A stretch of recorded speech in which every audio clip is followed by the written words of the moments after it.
What are your reactions to the discussion this morning? You just finished a very robust discussion with your colleagues from around the world.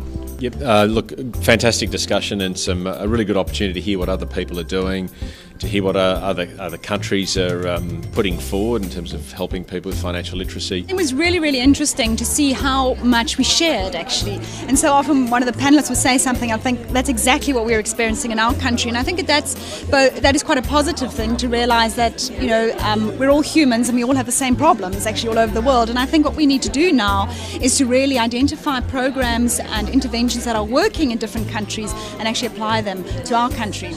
Was there anything else in particular you're hearing is happening or not happening in other regions that you think could be applicable to your efforts here in the U.S.? Well, it was very affirming to hear that everyone thinks we should have financial education in schools. Also very nice to see the diversity of approaches on that. The most interesting thing I would say is to see the similarities between different countries, whether they be developed or developing, and the challenges that are facing financial literacy in general, as well as financial literacy among women. And so I think it's more of it's an issue that hasn't been broached enough to the point that it's kind of a global problem. I'm delighted, first of all, to be here. I think it was a very valuable panel discussion where it brought across the expertise around the world and put forward and enlightened the audience and each one of us as to the successful practices practiced in each of our respective countries. Allison, what are your thoughts on today's conversation that you moderated? You know what the most interesting thing to me is that while we come from such vastly different countries with vastly different economic situations, individual wealth, education levels, is that there were similarities across the board. It was a great panel. I think it was a great discussion.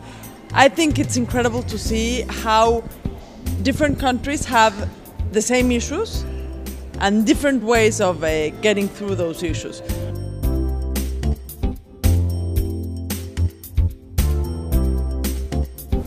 You got to know how much comes in as far as money and how much goes out. You all get to be the Bears. You get a Hall of Fame football player and Alejo Torres.